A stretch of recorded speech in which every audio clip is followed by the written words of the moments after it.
po kama dilapeh rangki-rangki.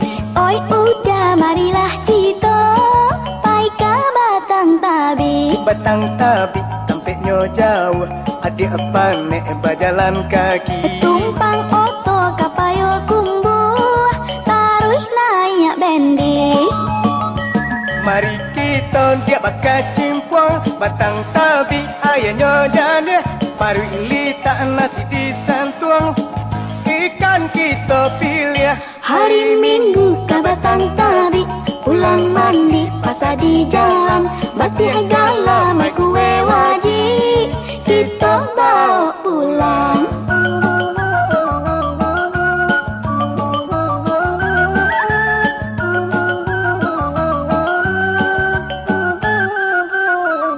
Batang Tabi tampaknya jauh, adik apa nek berjalan kaki. Tumpang oto kapayo kumbu taruh naik bendi. Mari kita dia bakal cimpung Batang Tabi ayahnya jane. Paru ili tak nasi disantuang, ikan kita pilih. Hari Minggu ke Batang Tabi, pulang mandi pasar di jalan, batih